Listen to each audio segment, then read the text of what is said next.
C'est l'ouverture de l'édition de ce vendredi sur Lumière du Monde Télévision. Voici les titres du journal. Changement au sommet de l'État malien, le Premier ministre Moussa Mara a rendu sa démission hier après plusieurs mois de tensions avec la classe politique malienne. Il a été remplacé par Modibo Keïta. Et au Nigeria, l'on se prépare à la présidentielle de février prochain sur fond de défiance accrue dans le nord avec la montée en puissance de Boko Haram. Ce jeudi, le président sortant Goodluck Jonathan était en meeting à Lagos pour solliciter encore une fois la confiance de ses concitoyens. L'attentat contre Charlie Hebdo sera évidemment largement commenté dans ce journal.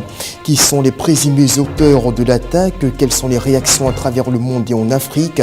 Tous ces sujets seront évoqués dans quelques minutes. Mesdames, Messieurs, bonsoir. Le Malien, nouveau chef de gouvernement depuis hier, Modibo Keïta, a été choisi par le président Ibeka pour succéder au Premier ministre démissionnaire Moussa Mara, qui était dans l'œil du cyclone depuis son déplacement à Kidal, dans le nord du pays, en mai dernier. On se souvient en effet que lors de cette visite, l'armée malienne avait subi un sérieux revers face au groupe djihadiste qui avait alors mal perçu l'arrivée dans leur bastion d'un représentant du gouvernement malien. Ces dernières semaines ont par ailleurs été très éprouvantes pour cet expert comptable et dirigeant de partis politiques. Les explications de David Bachet de la rédaction de TV5 Afrique. Moussa Mara a présenté sa démission à la demande du président Ibrahim Boubacar Keïta. Voilà ce qui m'a été confirmé à la primature. Aucun détail supplémentaire. Pour le moment, cette démission n'a pas fait l'objet d'une annonce officielle de la présidence. Il est vrai que cela faisait des semaines que la démission ou l'éviction de Moussa Mara alimentait des rumeurs récurrentes dans la presse malienne. La tête du Premier ministre était réclamée depuis longtemps par les proches du président Ibeka. Depuis en fait sa nomination en avril dernier, Moussa Mara n'appartient pas au parti présidentiel. Il s'était même présenté contre Ibeka au premier tour de l'élection présidentielle, de sorte que de nombreux cadres du RPM n'avaient pas apprécié qu'il ait été choisi. On peut aussi rappeler qu'en mai dernier, la déconvenue de l'armée malienne à Kidal face au groupe rebelle avait été causée directement par la visite que Moussa Mara avait tenu à effectuer dans le fief des rebelles. À l'époque, le président Ibeka avait ouvertement soutenu son Premier ministre. Aujourd'hui, aucune raison n'a officiellement été avancée et c'est donc Modibo Keïta, ancien Premier ministre, jusqu'ici en charge des négociations avec les groupes rebelles, qui devrait lui succéder. Jour J-36 avant la tenue de la présidentielle au Nigeria et déjà le président en exercice Goodluck Jonathan se met en campagne. Ce jeudi, la ville de Lagos a abrité un meeting du chef de l'État nigérian qui a appelé ses compatriotes à lui renouveler leur confiance pour les 4 années à venir. Et ce alors que l'autorité de l'État est sévèrement mise à mal dans le nord du pays par les insurgés islamistes de Boko Haram. C'est le 14 février prochain que les Nigérians seront appelés aux urnes pour élire leur président.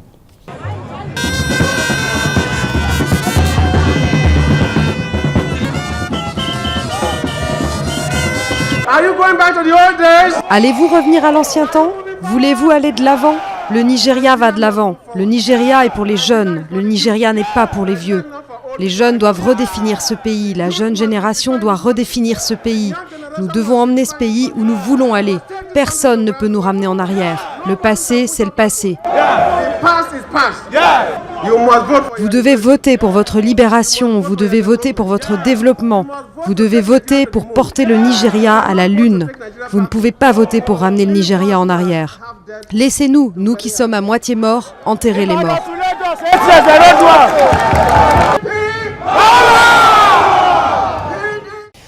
Boko Haram justement qui est sans pitié pour les populations du nord du Nigeria. Quelques jours après la prise de la base militaire de Barga sur les rives du lac Tchad, les habitants de la région continuent à fuir face aux exactions de la secte islamiste.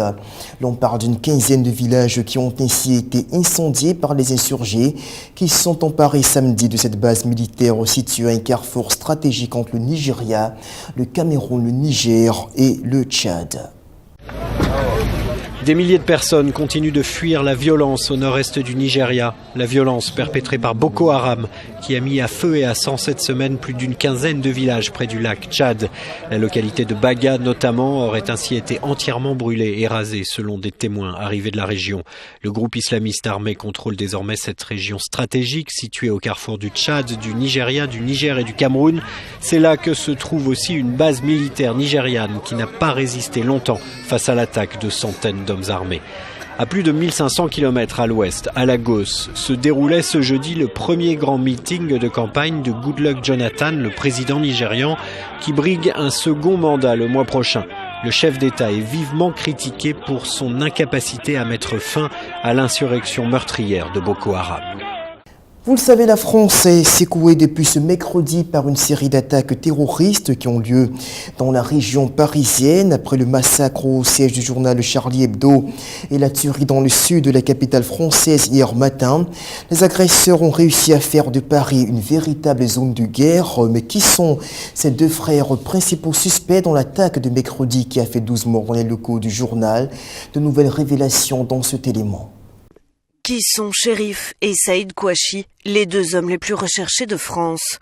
Soupçonnés d'être les auteurs de l'attentat perpétré contre Charlie Hebdo, les frères âgés respectivement de 32 et 34 ans étaient surveillés par les services de sécurité en France, mais aussi aux États-Unis. Ces images du drame ont permis aux experts d'établir un premier profil des terroristes. On y voit des hommes particulièrement bien entraînés, capables de garder leur sang-froid dans un contexte d'une rare violence, soucieux d'effacer les moindres traces de leur passage et capables d'utiliser des armes de guerre. Reste à savoir s'ils ont agi seuls ou avec l'aide d'un groupe organisé. Une certitude, le cadet Chérif a passé 18 mois en prison dès 2008. Lié à une filière djihadiste, il voulait partir se battre en Irak aux côtés de membres d'Al-Qaïda. D'après le New York Times, son frère aîné Saïd a voyagé au Yémen en 2011. C'est là qu'il aurait été entraîné au maniement des armes par un membre d'Al-Qaïda au Yémen avant de rentrer en France. 9 proches des suspects sont toujours en garde à vue pour tenter de répondre à certaines de ces questions.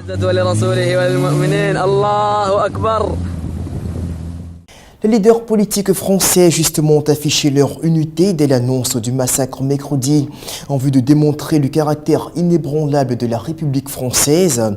Hier, le président Hollande a reçu à l'Élysée les dirigeants des partis représentés à l'Assemblée nationale, parmi lesquels son prédécesseur Nicolas Sarkozy. Et à l'issue de ces entretiens, le numéro 1 français a annoncé l'organisation d'une grande marche républicaine ce dimanche à Paris. Mais seulement la présence de la principale formation d'extrême gauche, le Front National, pose problème. Sa présidente Marine Le Pen se dit victime d'exclusion. Elle s'exprimait sur les antennes de BFM TV. Le Parti socialiste a aujourd'hui les deux pieds en dehors de la République. Car le président de la République avait lancé un signal et réclamé une grande manifestation d'union nationale. Nous avons immédiatement répondu positivement à cet appel car c'était un moment particulier d'émotion et de réaffirmation de notre attachement aux valeurs de la République.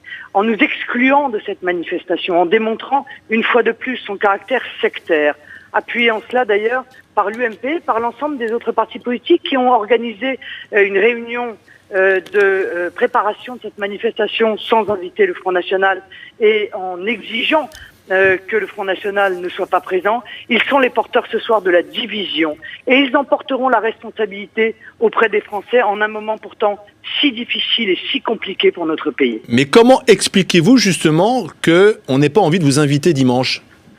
Oh, je pense que ce sont des petites considérations bassement électoralistes qui sont à la base de cette décision. Ils se disent que si jamais le Front National est dans la manifestation, alors ils ne pourront plus dire qu'il est hors de la République, comme c'est le seul pauvre argument qu'ils ont encore à la bouche, sans jamais d'ailleurs prendre la peine de démontrer en quoi le Front National serait anti-républicain, lui qui se présente aux élections depuis 40 ans.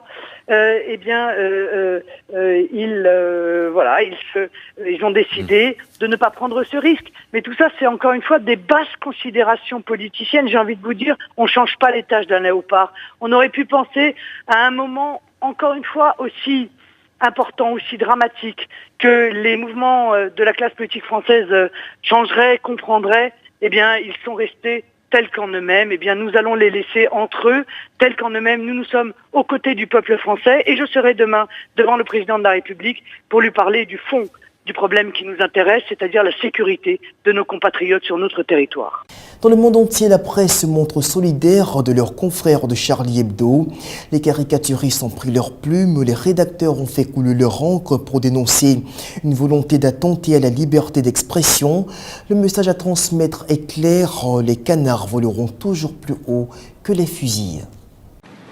Un dessin tweeté par le compte officiel d'Astérix, le plus célèbre Gaulois et son compagnon Obélix s'inclinent devant la tragédie. En deuil également, Plantu, le dessinateur du Monde, a représenté la République en pleurs et les deux assassins qui s'enfuient, tandis qu'une petite souris les appelle par leur nom. Il faut continuer à se moquer d'eux, il faut continuer à rire, il faut continuer à ne pas baisser la garde, il faut continuer à faire ce combat impertinent. Plus d'impertinence et une défense féroce de la liberté de la presse, c'est le message relayé par les journalistes du monde entier, du Brésil à la Grèce en passant par la Belgique. Tous ont voulu rendre hommage à ces hommes morts pour leurs idées. Ils sont un peu morts comme peut-être tout le monde le souhaiterait, comme un acteur souhaite mourir sur les planches. Et ici, ce sont des planches de BD. Et alors que Le Monde titrait hier le 11 septembre français, comme un écho venu des Pays-Bas, le dessinateur Ruben Oppenheimer représentait les Twin Towers en forme de crayon, sans texte ni date. Mais c'est peut-être cette caricature de boulet qui résume l'état d'esprit de notre profession, avec cette phrase « Les canards voleront toujours plus haut que les fusils ». Et à Paris, la tour Eiffel a été éteinte ce jeudi sous le coup de 20 heures comme pour symboliser le deuil qui frappe actuellement le peuple français. L'Afrique non plus n'a pas été en reste de cet élan d'hommage rendu aux victimes de la tuerie de mercredi à Paris. Plusieurs chefs d'État ont adressé leurs condoléances au peuple français. Voici la réaction du président gabonais Ali Bongo. Ceux qui ont commis cet horrible attentat ont trahi l'islam, déshonoré le prophète Mohammed et tourné définitivement le dos à Dieu. Tout le contraire de ce qu'ils prétendaient faire et ce qu'ils prétendaient défendre. Nous n'avons pas de mots assez forts pour condamner un acte odieux que rien ne peut justifier. Au nom du gouvernement gabonais, de tout son peuple, nous présentons aux familles durement frappées nos sincères condoléances. De nouvelles à présent de l'enquête sur le crash aérien du vol d'AirAsia survenu le 28 décembre dernier en mer de Java en Indonésie. Selon un responsable des secours indonésiens, les premiers sons des boîtes noires de l'Airbus d'AirAsia ont été détectés au fond de la mer dans la même zone où la queue de l'appareil avait été localisée il y a de cela quelques jours. Le signal des boîtes noires du vol AirAsia disparu a peut-être enfin été détecté en mer de Java. Un bateau a détecté les sons, des plongeurs essayent de les atteindre, a déclaré un responsable indonésien des opérations de recherche. Les signaux viendraient de la même zone où la queue de l'appareil a été repérée. Sport football, le titre de meilleur joueur africain pour l'année 2014 a été décerné à l'Ivoirien Touré Yaya Nyeri, sociétaire du club anglais de Manchester City. C'est pour la 4e fois consécutive que ce milieu de terrain des éléphants de Côte d'Ivoire est sacré Ballon d'Or africain, ce qui est une première puisqu'à part le Camerounais Eto'o Fils qui a également été couronné à 4 reprises, c'est en effet la première fois qu'un joueur l'emporte 4 fois d'affilée. L'ONG chrétienne Portes Ouvertes a présenté le 7 janvier l'index de persécution des chrétiens 2014. Selon l'organisation, le nombre de chrétiens tués en raison de leur foi a doublé cette année. Le bilan serait de près de 4300 pertes en vie humaine, dont près de 2500 rien qu'au Nigeria. Pourtant, c'est toujours la Corée du Nord communiste qui figure en première place des pays où les chrétiens souffrent le plus dans le monde. La Chine n'est pas en reste. L'an dernier, plus de 2500 églises ont été fermées ou rasé. C'est donc la fin de l'édition de l'information de ce vendredi. Merci de nous avoir suivis et rendez-vous demain. D'ici là, portez-vous bien. Au revoir.